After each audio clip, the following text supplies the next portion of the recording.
السلام علیکم dear students, صبح خیر۔ کیسے ہیں آپ؟ امید کرتی ہوں خیریت سے ہوں گے۔ میں آپ کی اسلامیات کی ٹیچر مس عائشہ جاوید آج کے لیکچر میں آپ کو خوش آمدید کہتی ہوں۔ تو چلیے باقاعدہ اپنے لیکچر کا آغاز کرتے ہیں۔ 8 کلاس آج ہم آپ کی کتاب صفحہ نمبر 29 پر موجود خلق عظیم کی بلند خوانی کریں گے، تو جلدی سے اپنی کتاب کا صفحہ نمبر 29 کھولیں۔ خلق عظیم نیک عادات اور عمدہ خصائل کو کہتے ہیں۔ دین اسلام میں حسن خلق کو بہت زیادہ اہمیت حاصل ہے۔ اخلاق حسنہ سے ہی ایمان کی تکمیل ہوتی ہے۔ رسول اکرم صلی اللہ علیہ وآلہ وسلم کا ارشاد ہے، مومنوں میں سے کامل ترین ایمان اس کا ہے جس کا اخلاق سب سے اچھا ہے۔ نبی اکرم صلی اللہ علیہ وسلم اللہ تعالیٰ کے برگزیدہ بندے، نبی اور رسول ہیں۔ آپ صلی اللہ علیہ وسلم کی سیرت و شخصیت کو اللہ تعالیٰ نے قرآن مجید میں اسوہ حسنہ کا نام دیا۔ آپ صلی اللہ علیہ وسلم کی زندگی ایک کامل انسان کی زندگی ہے اور ہمارے لیے زندگی گزارنے کا بہترین نمونہ ہے۔ اللہ تعالیٰ نے قرآن مجید میں فرمایا، ترجمہ: یقیناً تمہارے لیے رسول اللہ صلی اللہ علیہ وآلہ وسلم کی زندگی بہترین نمونہ ہے۔ چونکہ رسول اکرم صلی اللہ علیہ وسلم آخری نبی ہیں اور آپ صلی اللہ علیہ وسلم کے بعد قیامت تک کوئی نبی نہیں بھیجا جائے گا، اس لیے زندگی کے ہر شعبے میں آپ صلی اللہ علیہ وسلم کی رہنمائی ہمیں عملی شکل میں ملتی ہے، ہو یا معاشرات، تجارت ہو یا سیاست، جنگ ہو یا امن، ہر میدان میں آپ صلی اللہ علیہ وسلم کے اعلیٰ اخلاق کی گواہی خود قرآن مجید نے دی ہے۔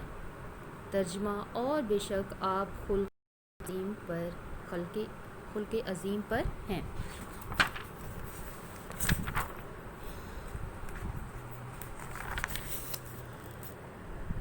رسول اللہ صلی اللہ علیہ وآلہ وسلم نے خود اپنے بارے میں ارشاد فرمایا، میں عمدہ اخلاق کی تکمیل کے لیے بھیجا گیا ہوں۔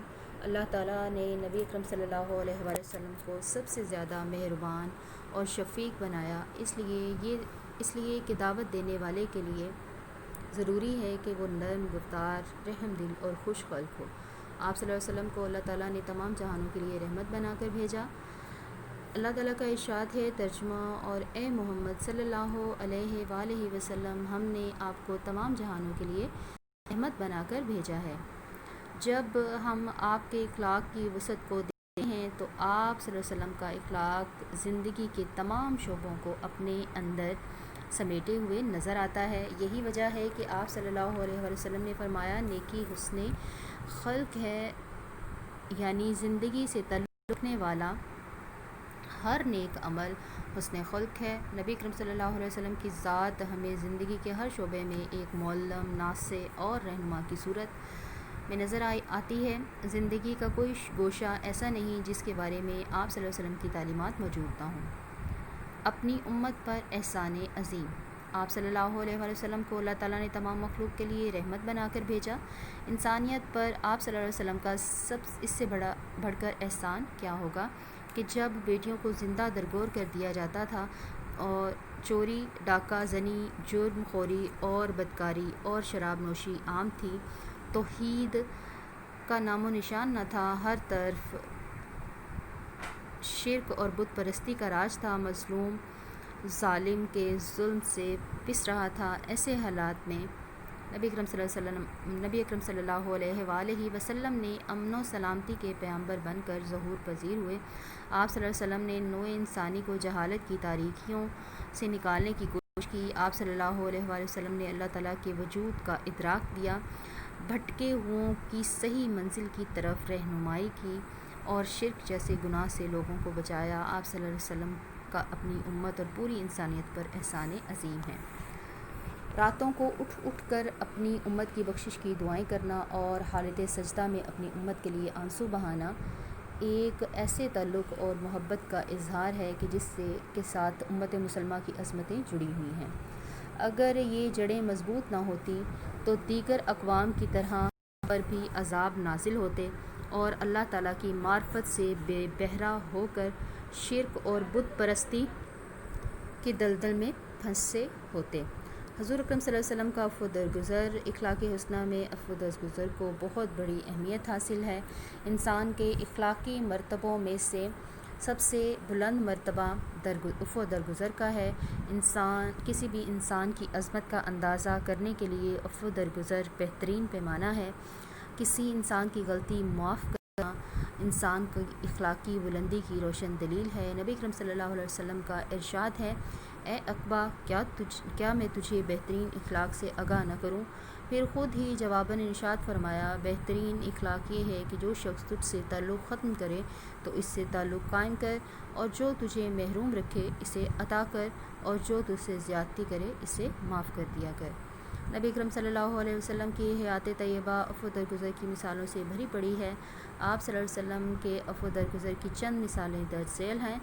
نمبر 1، ہجرت مدینہ کے وقت سراقہ بن حشم جب آپ صلی اللہ علیہ وسلم کا پیچھا کرتا ہے، جب آپ صلی اللہ علیہ وسلم کے قریب آتا ہے تو اس کے گھوڑے کے پاؤں زمین میں دھنس جاتے ہیں۔ سراقہ معافی طلب کرتا ہے، حضور اکرم صلی اللہ علیہ وسلم معاف کر دیتے ہیں۔ سراقہ دوسری مرتبہ پھر آپ کا تعاقب کرتا ہے، گھوڑے کے پاؤں پھر زمین میں آتے ہیں۔ سراقہ پھر معافی طلب کرتا ہے، حضور اکرم صلی اللہ علیہ وسلم پھر معاف فرما دیتے ہیں۔ بار بار کا جرم اور بار بار کی معافی آپ صلی اللہ علیہ وسلم کے عفو درگزر کی عمدہ مثال ہے۔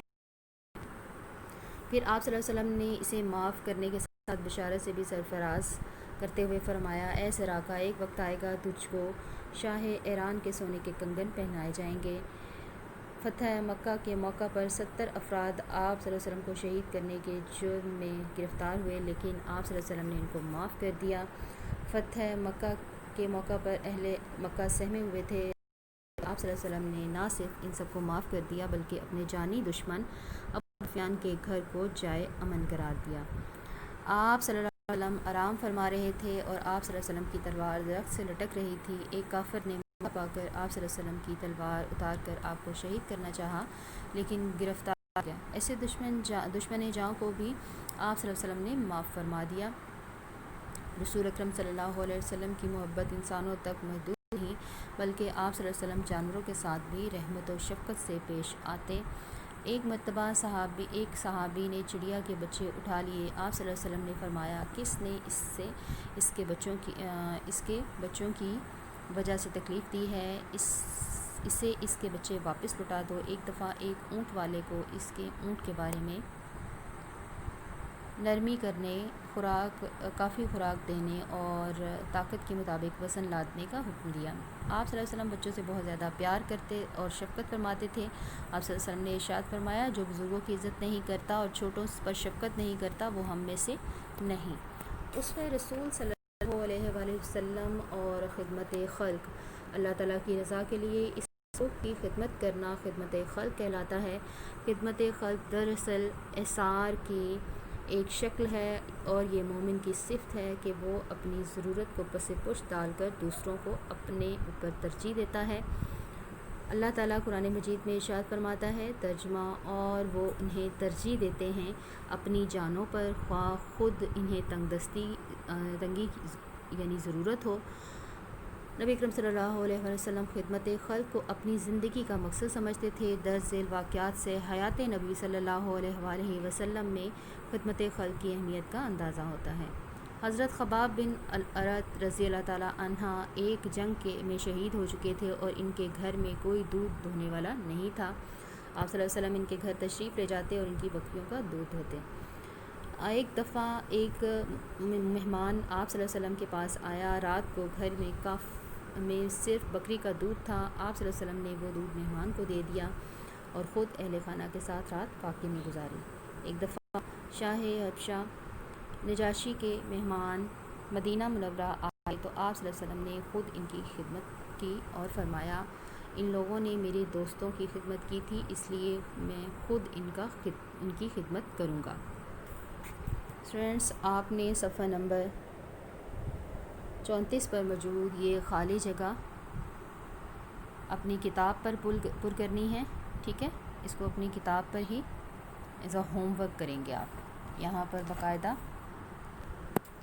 ڈیٹ منشن کریں گے، لائن ڈرا کرنے کے بعد گھر کا کام لکھیں گے اور جمعرات لکھ کر اس کو آپ نے خالی جگہ کو مکمل کرنا ہے۔ اس کے علاوہ سوالات کے جوابات ہیں، یہ آپ نے حل کرنے ہیں۔ خلق عظیم سے کیا مراد ہے؟ اس کا جواب ہے آپ کے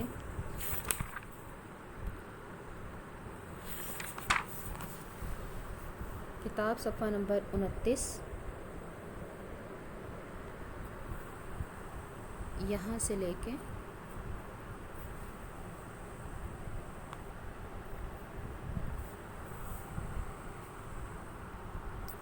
یہاں تک۔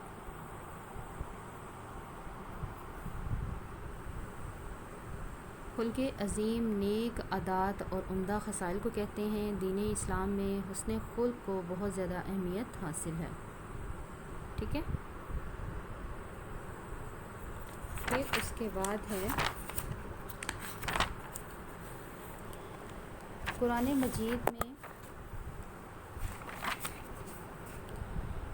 مجید میں اللہ تعالیٰ اسوہ حسنہ کے متعلق کیا فرماتے ہیں؟ یہاں سے لے کے دوسرا شارٹ کوسچن یہاں تک، ٹھیک ہے۔ خدمت خلق سے کیا مراد ہے؟ یہ والا سوال، خدمت خلق سے کیا مراد ہے؟ یہ ہے آپ کی کتاب نمبر 33 پر موجود اسوہ حسنہ اور خدمت۔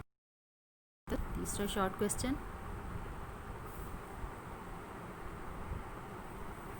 یہاں تک۔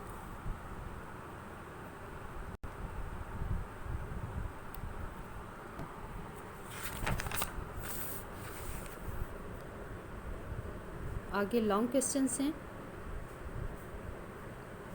رسول اللہ صلی اللہ علیہ وآلہ وسلم کی بعثت کی صورت میں اللہ تعالیٰ نے انسانیت پر کیا احسان فرمایا؟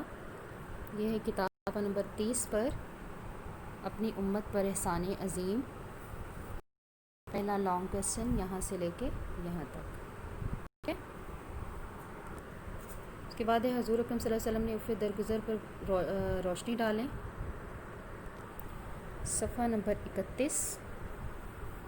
حضور اکرم صلی اللہ علیہ وسلم عفو درگزر یہاں سے لے کے دوسرا لانگ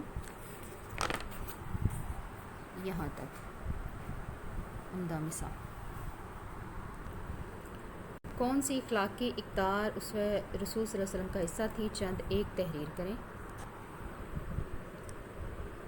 صفحہ نمبر 33 پر نبی کریم صلی اللہ علیہ وسلم کی خدمت کو یہاں سے لے کے یہاں تک۔ اسٹوڈنٹس، یہ آپ نے تمام سوالات کے جوابات اپنی کاپی پر لکھنے ہیں باقاعدہ انڈیکس بنانے کے بعد، اور اس کو یاد بھی کرنا ہے، اوکے۔ نبی کریم صلی اللہ تعالیٰ علیہ وسلم نے فرمایا، کوئی بھی مسلمان جو ایک درخت کا پودا لگائے یا کھیتی میں بیج بوئے، پھر اس میں سے پرندہ یا انسان یا جانور جو بھی کھاتے ہیں وہ اس کی طرف سے صدقہ ہوتا ہے۔ اس کے ساتھ ہی اجازت چاہوں گی، دعاؤں میں یاد رکھیے گا۔ اللہ حافظ۔